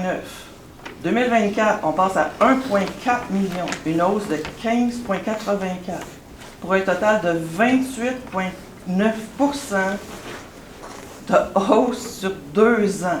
Qu'est-ce qui justifie ces deux hausses-là pour le budget et la rémunération? Le 1,3 et le 28,4 Vous me lancez des chiffres comme ça, c'est sûr que je ne peux pas rémunération. répondre Je trouve que c'est beaucoup. pour point. Je pourrais vous répondre au prochain conseil, peut-être, dans la section. Pouvez-vous l'inscrire? Parce que bien souvent, on n'a pas de réponse. Ben, en général, d'accord, je vous remercie beaucoup. Oui, dans les questions, dans l'item questions, réponses aux questions de la séance précédente. Non, c'est parce que j'aimerais ça avoir un suivi. Bien sûr. Rémunération Pardon? Rémunération globale. Et? Budget. Et le budget. Mais budget, ça dépend de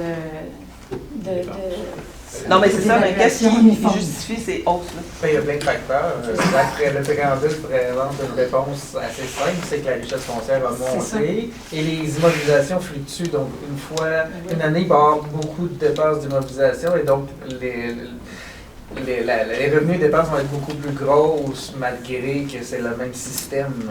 C'est le même nombre de citoyens. Oui, mais c'est parce que le budget va avec les évaluations immobilières. OK. Pour l'avis de réserve pour fin publique sur le club nautique, ça expire en mars. Est-ce que vous avez l'intention de la renouveler? On est en train de regarder ça avec nos avocats. Encore les avocats? On a une question. Bon, je passe à un autre. J'ai fait mes deux. Adrien Desrochers, 12-25. Durant les périodes de questions du début, on a parlé du fameux 50-38. Quand on lit 7.2 et 7.3, on comprend que 50-38 était l'urbanisme. Et que là, on a engagé un nouvel urbanisme. Bonne déduction. Et tantôt, j'ai entendu une douzaine d'employés depuis 2 ans qui ont quitté. C'est un chiffre qui est complètement débile ou c'est vrai? J'ai aucune idée, je sais pas. Ben, j'aimerais ça qu'on vérifie parce que si c'est le cas, je pense qu'il va falloir commencer à regarder où est le problème. On a 11 employés total dans la ville de Léry, puis ils ont à peu près tout changé dans les 2-3 dernières années. Il y a quelque chose qui ne va pas. Il faudrait regarder où est le problème. D'accord. C'est mon point. D'accord. Et mon autre question. À 9.2, on a autorisé un accès sur le boulevard de Léry, au 465 boulevard de Léry. Il y a à peu près 6 mois ou 4 mois, j'ai amené un point ici en disant que coin de la gare et chemin du lac et boulevard de Léry, il y avait une entrée charretière qui avait été installée. Puis qui n'était pas légale parce que le MTQ devrait donner un permis pour ça. J'ai demandé, est-ce que le MTQ a donné un permis? C'est vis-à-vis quelle adresse, ça? L'ancienne maison à Joe Faubert, si ça peut vous aider. Le terrain de Joe Faubert. Il y en a en masse qui savent de qui je parle. Voisin de M. Ranger. Vous lui demanderez c'est quoi l'adresse, je ne sais pas par cœur. OK. 1460. 1460 que M. Marchand m'a dit. Vous savez, M. Desrochers, des questions comme ça, si vous les faites avant l'heure du dîner, j'aurais pu avoir la réponse. Non, non, je l'ai fait il y a 4 mois, Madame la mairesse. Lâchez-moi avant l'heure du dîner. OK. Fait que, là, le mieux que je peux faire... J'ai posé la question quand ça s'est fait. Ouais. Et on m'a dit, ben là, plainte-toi au MTQ. Allô? Prends-moi une plainte au MTQ. C'est drôle. Là, la ville de Léry est en état du 465. Comment se fait-il qu'elle n'a pas été en marge du 1460? Hein, M. Marchand, c'est ça que vous m'avez dit? 1460. J'ai pas de réponse à vous donner là. Encore là, je peux vous l'apporter à la prochaine séance pour la... Je l'attends. Je l'attends, Madame la mairesse. Je l'attends. Je vais être encore là. On se le souhaite. Bonjour, Madame Lamarre. André Aucoin, 638, chemin du lac. Moi, je reviens avec le point 6.2. Retrait de signature au compte Desjardins. Versus le 7.1. Donc, M. Morneau a dit, regardez le 7.2, vous allez comprendre l'entente de fin d'emploi. Exact, M. Morneau? Alors, vous avez une question par rapport à quoi? Bien, j'arrive avec la question. Oui, oui, allez-y. Le retrait de signature au compte Desjardins, là, c'est probablement la personne ressource aux finances qui était ici, qui était au retour de la signature. C'est pas un employé aux finances que plutôt qui est l'entente d'emploi? Démissionnaire. Où il n'y aurait pas eu une démission de la personne aux finances ici? Non, mais on a accueilli la démission à la dernière séance publique, on a accueilli la démission de la responsable des finances. Ah non, on ne le savait pas. Ça a été dit à la dernière assemblée. Absolument. On l'a accueilli, mais oui. Vous avez manqué celle-là. Ah oui, OK. Ouais. Une des rares. Merci. OK. Parc des Marais 1642, chemin du lac. J'aimerais savoir qu'est-ce qui va être mis en place pour empêcher qu'il y ait 13 départs et 7 démissions dans votre premier mandat de 2 ans, dans mi-mandat. Comment vous allez faire? Moi, je pense qu'il faudrait peut-être, je sais pas, là, je sais pas quoi faire, mais il doit y avoir sûrement quelque chose à faire pour éviter qu'on se ramasse à 26 au bout de votre mandat. Alors, la question, c'était... Ben, c'est quoi vous allez faire comme, geste pour empêcher ça? On s'assure de faire des bons embauches, ça c'est la première chose. Ensuite, il y a tout un programme qui se met en place de rétention. Parce que, il faut le dire, depuis la pandémie, il y a un problème de rétention. C'est pas juste à la ville ici, c'est partout. Donc, on a des exemples probants, là. Donc, on travaille à garder nos employés. Le problème qu'on a aussi à Lévis, c'est qu'on est une petite ville, hein, c'est extrêmement difficile de compétitionner avec les villes environnantes ou les villes un petit peu plus loin qui offrent des conditions de travail qui sont supérieures, des conditions qu'on ne peut pas offrir. Donc, on se dit, il faut offrir autre chose, il faut essayer de les retenir avec autre chose. Puis c'est là-dessus qu'on est en train de travailler. Donc, ça devrait porter fruit. Mais encore là, c'est une situation qui a changé drastiquement pour l'ensemble des entreprises depuis la pandémie. Mais la pandémie, c'est en 2021. Absolument. Vous étiez Ça pas en continue. Ça continue. Non, mais on sait l'effet que ça a eu partout. On sait qu'il y a une pénurie d'employés partout, et puis on y échappe. OK. Bon, ben, c'est vrai que je vais faire des devoirs, je vais regarder dans les autres villes si c'est comparable, là, parce qu'il y a quelque chose que moi je peux pas comprendre. Le party de Noël pour les enfants, qui l'a organisé? On a fait appel à une contractuelle au moment où Sophie ou Mme Zimmerman a eu un problème avec son permis de travail. Il était impossible pour la ville de l'engager, de continuer de travailler avec elle. Donc, on s'est retrouvés avec nos 2 employés, une en congé de maternité, puis une en interdiction de travailler. Donc, on est allé avec une contractuelle. Je ne vous cache pas qu'il y a eu des coûts importants. C'est quoi les coûts? Mais il n'était pas question de... Oh, je n'ai pas les coûts, je n'ai pas les chiffres, là. Mais c'est sûr que ça a coûté plus cher que ça aurait pu parce qu'on était obligé de faire appel à une contractuelle. Mais savez-vous que l'année subséquente, avant, Mme Schmidt, du Club Optimiste, était impliquée là-dedans, et bénévolement. Ça n'aurait pas coûté grand-chose de peut-être l'appeler et lui demander si elle aurait pu vous aider à l'organiser. En fait, on le fait, et on a eu des gens des optimistes qui sont venus nous aider, qui étaient là le soir même aussi, qui ont participé, qui nous ont aidés. Elles étaient là. Mais pour quelle raison que ça n'a pas été fait au club de golf? Ah, ça, c'est un choix de la ville, parce qu'on veut le faire à l'extérieur, parce que c'est une fête hivernale, parce que c'est un choix. C'est un choix du conseil par rapport aux suggestions des gens des loisirs. C'est suite à une suggestion des gens des loisirs que le conseil a entériné. Donc, est-ce que c'est possible, la prochaine séance, de savoir les coûts de ça a coûté Je sais pas. Je sais pas. On va regarder qu'est-ce qu'on peut faire à ce niveau-là. Ouais. Parfait, merci. Bonjour, Richard Leblanc, 90, Chemin du Lac. À une séance antérieure, vous n'avez pas donné un contrat en gré à gré à la compagnie Contexte pour vous aider avec les ressources humaines? C'est que la compagnie Complexe X. Complexe? Oui. Je savais que ça semblait à Oui. ça. Qu'est-ce que ça a donné?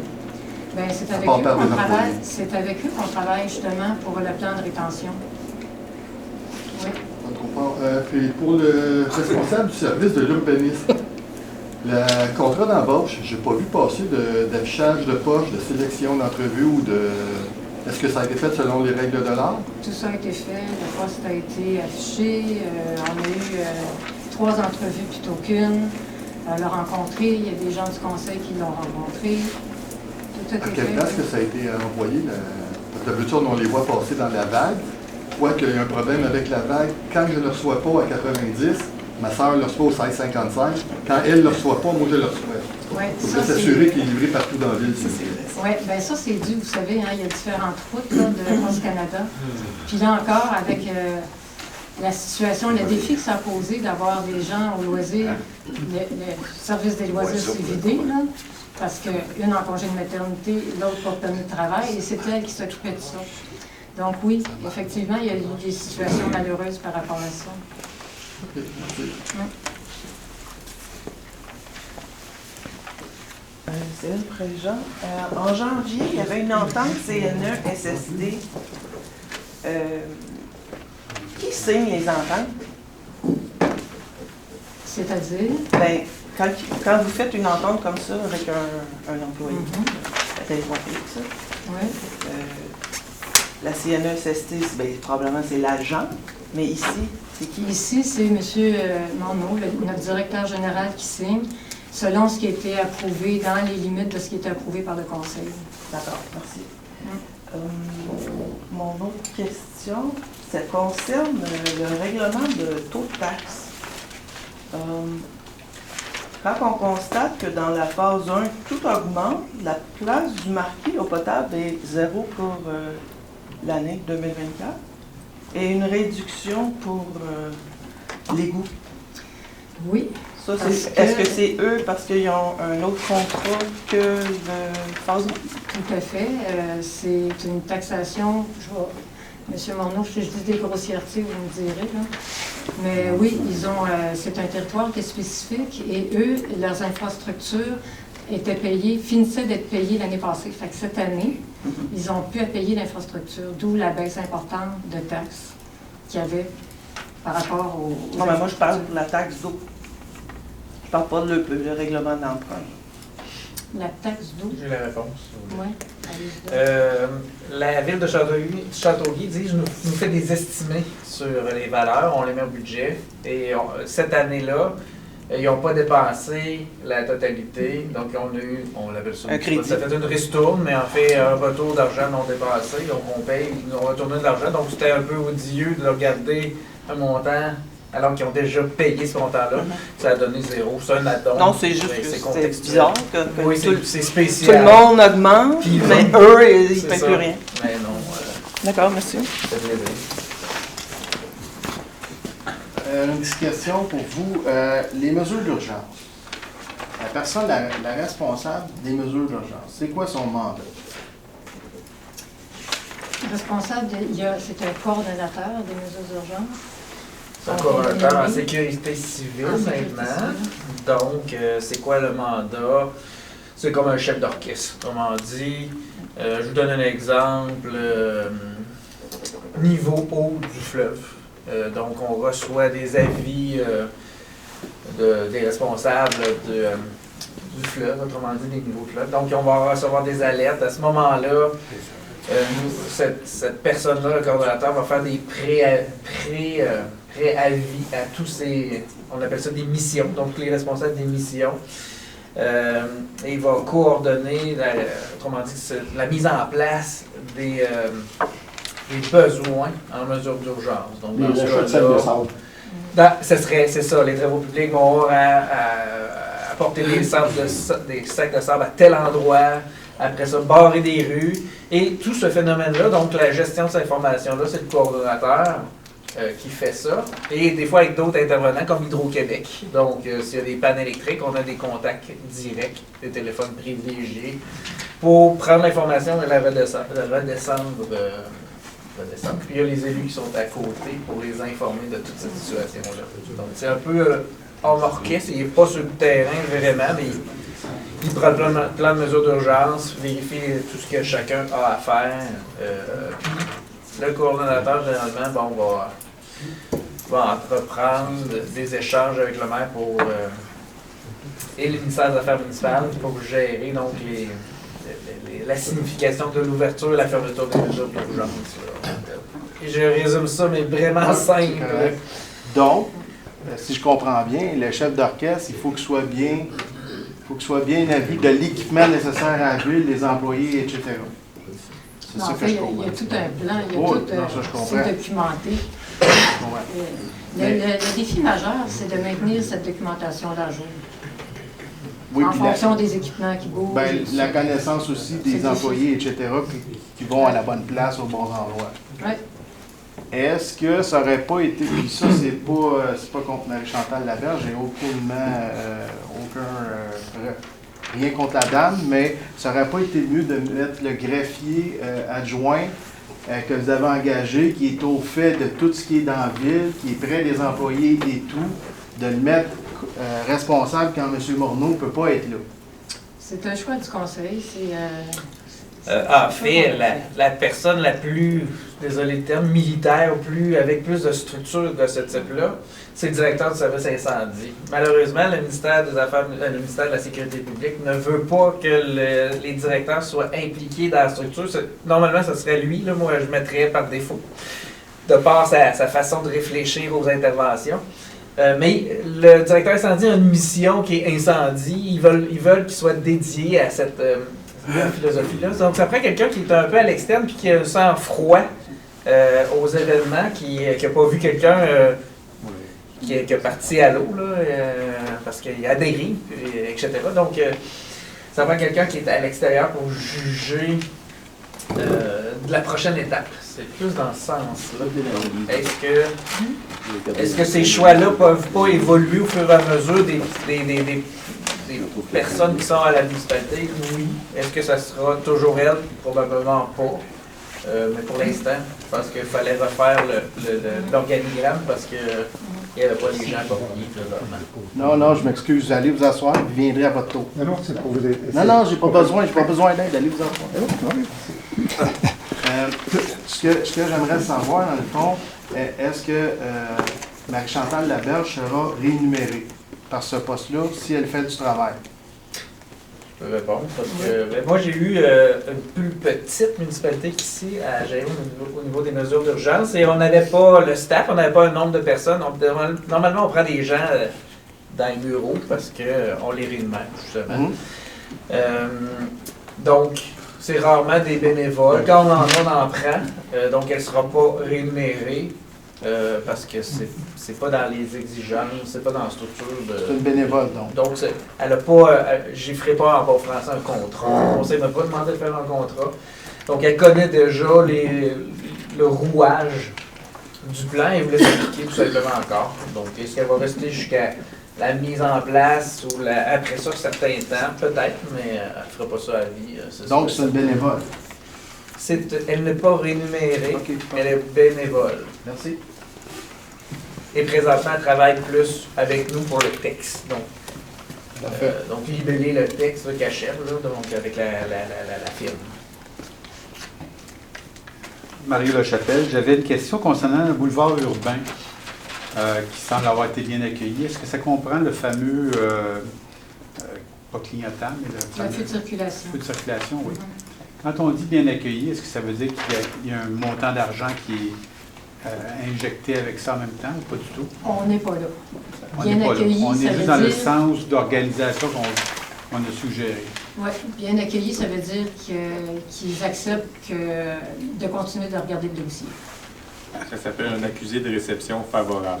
C'est la première étape. C'est la première étape de peut-être 2 ans, je ne sais pas trop.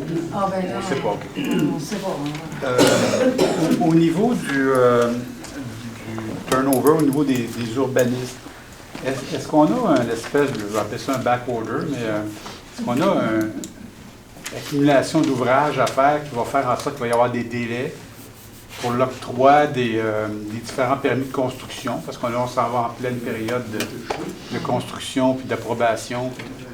Est-ce que je ne sais pas si on a une... Puis avec tout le secteur qui se développe, j'imagine qu'il y a beaucoup de demandes. M. Morneau, vous brûlez. Vous, je réponds parce que j'avais prévu des documents pour le conseil, mais on n'a pas eu le temps d'en jaser. C'est pas grave, c'est imprimé d'aujourd'hui. Moi, j'ai regardé tous les documents en attente permis, parce qu'on parle de permis de construction.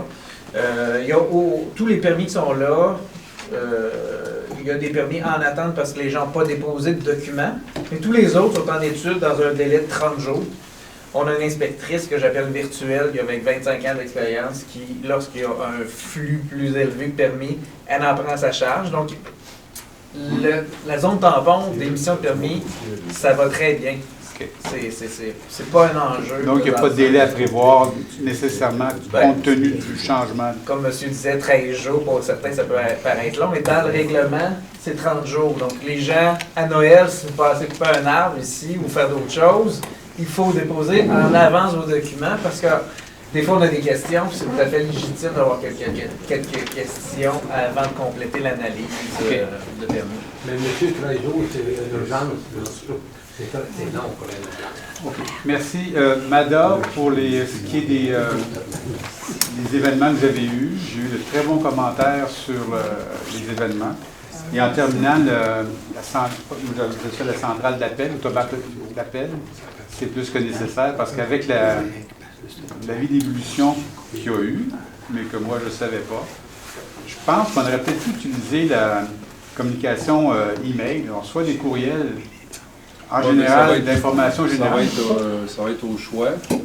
Et puis... Je parle pour la dernière.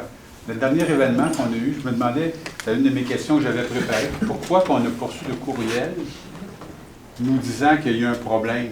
Vous savez, ça, c'est la base de courriel pour l'infolettre. Hein. Oui, pourquoi pas? Je regardais encore aujourd'hui, on a à peine plus que 300 adresses là-dedans. On n'atteint pas beaucoup de monde parce qu'il faut que les gens soient volontaires pour nous donner leur adresse.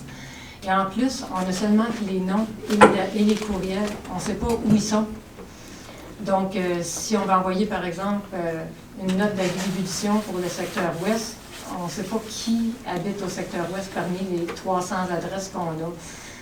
Il faudrait l'envoyer à tout le monde, mais ça serait peut-être une alternative en attendant que ça se mette en place. En attendant, parce que moi, j'aurais apprécié de l'avoir. Ouais.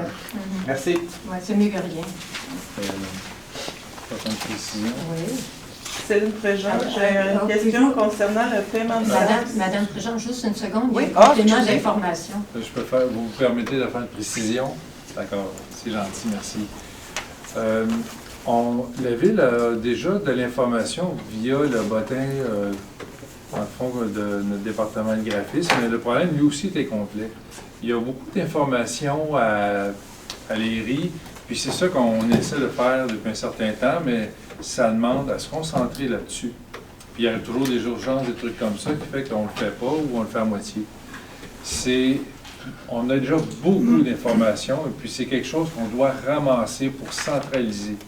Et actuellement, ça, on ne l'a pas.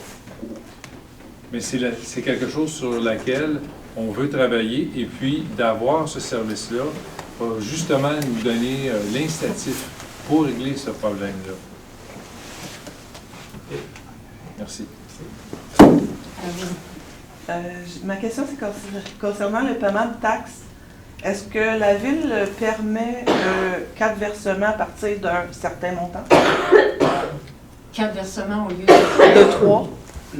Bonne question. Parce qu'il y a plusieurs villes qui font ça. Ouais, à date, parce que Châteauguay, Mercier, Beauharnois le font.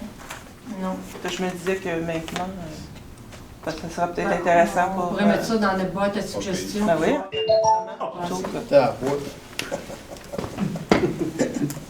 Ah, ça, c'est le last call, ça. On n'a pas fini. Moi, c'est encore Ma dernière question, j'ai déjà mentionné aussi, mais la page Facebook, il y a souvent des publications, et quand il y a certains commentaires que des personnes n'aiment pas, suppriment le la publication au complet. Pourquoi ne pas simplement supprimer le commentaire? Parce que des fois, c'est intéressant qu'est-ce qui est publié. J'ai aucune idée, moi, Facebook. Non, c'est ça, mais c'est qui gère ça? Je peux m'informer. Sans doute la responsable des communications, je dirais. Oui, c'est ça. Parce que ça. Puis sur la gestion des commentaires, de tout supprimer, ben, juste peut-être le commentaire qu'ils n'aiment pas. Au mois de mars, je vais être encore là, je vous reviendrai. D'accord. Merci. Jean Croix, 577. Monsieur Desmarais soulevait un sacré bon point tantôt au niveau de l'eau, avec l'histoire de Châteauguay. Il y a un médiateur, j'ai bien compris qu'il va y avoir un style de médiateur.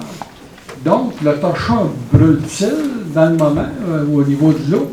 Parce que là, si le torchon brûle dans la mairesse, ça va s'étirer comme la gomme ballon. Ça va prendre bien du temps avant de se régler, cette histoire-là. La politicaillerie, ça marche de même. Ah, êtes-vous au courant de ce qui se passe avec ça?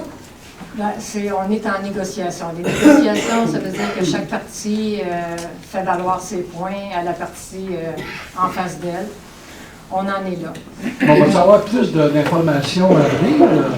On n'en a pas. Vous n'avez pas? On est encore à leur demander, quand est-ce qu'on se rencontre. Donc, c'est pour ça qu'on a fait appel au ministère. Je vous écoute, je pense que ça va prendre du temps avant qu'on règle quelque chose avec ça. Là. Tant que c'est pas réglé, on a notre fourniture en eau. Oh, je comprends. C'est sûr. Mais on peut pas. On peut remplir dans le revoir, mais on ne va pas forcer le cheval à boire, hein, si ça prend deux parties. Oui, oui. Ouais. Oui, mais le maire de Châteauguay ne semble pas être enclin à négocier ici longtemps, là, de ce que j'en sais. Oui. C'est ça? C'est ça. Ah, les gars. Ouais, ben, aussitôt qu'on va avoir de l'information, on va la faire suivre. Ben, c'est il n'y a pas de soin. plus long, là, on en est là. Merci. Oui. Andrew-Coin 638, Chemin-du-Lac. Concernant les permis que vous avez parlé, je ne sais pas si j'ai bien entendu, là. J'ai entendu le mot inspectrice virtuelle de M. Morneau. Y a-t-il une inspectrice engagée ici virtuelle? Votre question, c'est de savoir comment ça fonctionne? Oui. C'est une bonne question. Oui, c'est une bonne question. Fait juste dire oui ou non. Il y a quelqu'un, quand c'est des permis complexes, donc des bâtiments plus complexes. Après, attendez, on commence à zéro. Votre question était, est-ce que juste... Ben, poser la question juste pour être sûr que je réponds. j'entends parler de permis, après ça, on a une inspectrice virtuelle. Ouais. Ça va bien. Elle sort de où? C'est qui? Ben, elle sort de où? Elle sort d'un contrat qu'on a donné, en fait. Pardon? Elle sort d'un contrat qu'on a donné. Quand? Ah ben moi, j'ai un pouvoir de gestion contractuelle. Donc, quand il y a des surplus de job ou des choses qui ne fonctionnent pas, j'ai le devoir d'avancer le dossier. Donc, en gestion contractuelle, je peux faire des contrats. Okay. Comme on donne des contrats complexiques. Monsieur parlait de complexité. OK. Comme un contrat de gazon, ça. Donner un contrat, puis... Un contrat ponctuel sur certaines heures. Donc, okay. il faut s'assurer que ça sorte, la job. OK, c'est bon. Juste bon savoir. Concernant l'eau, avec Châteauguay, la taxe d'eau, les taxes que vous avez calculées, là, avez-vous calculé que la taxe d'eau Châteauguay va doubler, puis les ceux qui l'ont vont doubler? Est-ce quelqu'un qui a calculé ça dans le budget? Oui, mais on n'est pas pour charger d'avance quelque chose. Mais non, mais je vous le dis, moi, là. Je vous le dis. Oui, bon. J'ai bien du plaisir, là. C'est super agréable, vos questions sur l'eau, mais il faut comprendre qu'on ne peut pas répondre à une question dont on n'a pas le contrôle. OK. Moi, je peux être très proactif dans mon intention de négocier. Mais si l'autre côté ne veut pas négocier, moi, je ne peux pas le forcer. Par conséquent, en plus, votre question, légalement, je ne peux même pas mettre à mon budget une hausse d'eau. Je ne peux pas charger pour quelque chose pour lequel je ne connais pas le coût. D'accord. Mais est-ce que les dans gens le sont budget, au courant de dans ça? le budget, Oui. ben, ça fait 12 fois que vous posez la question, fait qu'à un moment donné, vous devriez la comprendre. Moi, je la comprends, Dans le budget, je peux juste budgéter ce que ça me coûte, pas ce que ça va coûter dans le futur.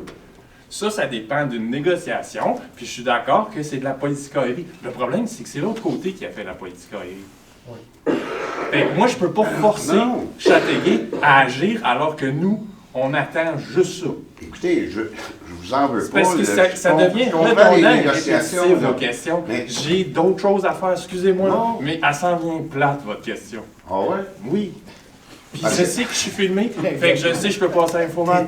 Mais vraiment, à un moment donné, il faut arrêter de reposer la même question à laquelle on va donner la même réponse. Oui, mais vous avez fait un budget à 5,5 et 2,5 pour... Et ça ne sera pas ça. Ben, c'est La ça question, pour c'est que l'instant. c'est ça Ah oui, pour très l'instant. actif, c'est la- là, ouais. là. On peut juste agir sur ce qui se passe en ce moment. Oui. C'est la loi. Si vous voulez faire changer la loi, c'est une autre question. C'est une autre place qu'il faut aller.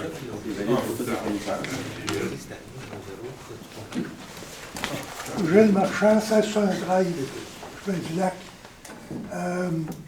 Après-midi, j'ai essayé d'appeler la ville.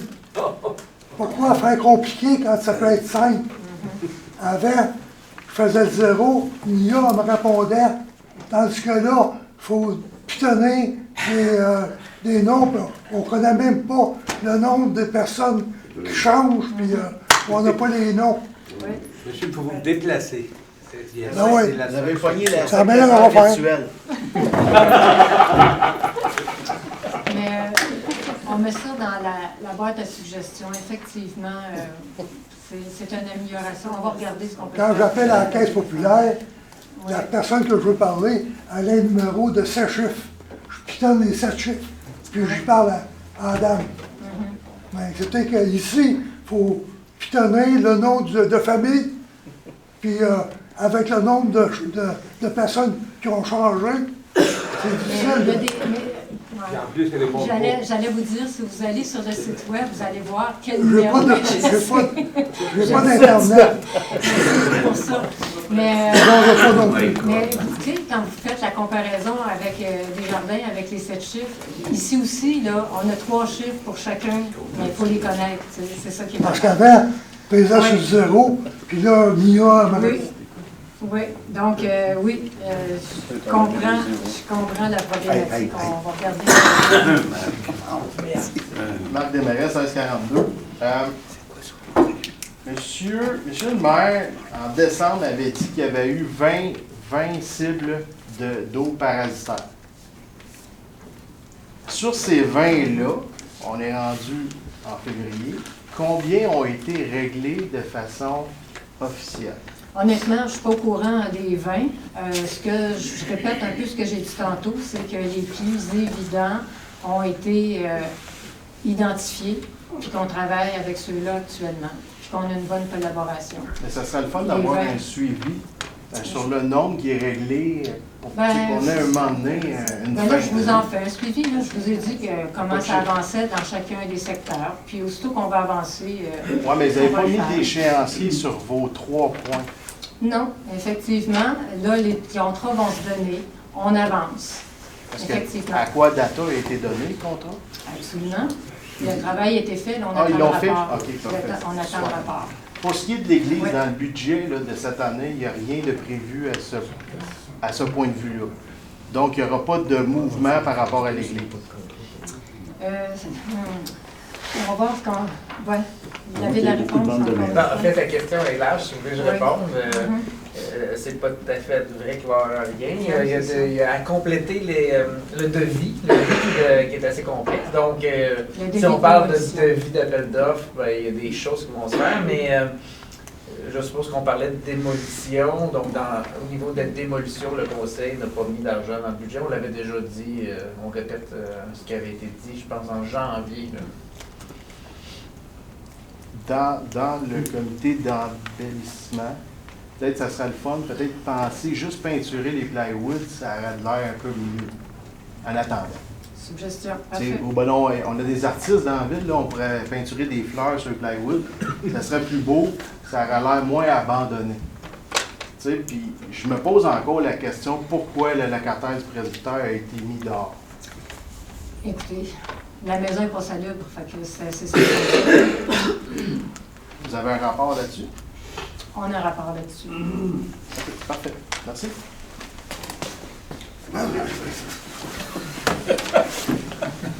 Est-ce qu'il y a d'autres questions? Ça dort. Donc, on a un proposeur, oui, M. Pinard propose à lever de l'Assemblée, appuyé par M. Leclerc et M. Desrochers. Encore.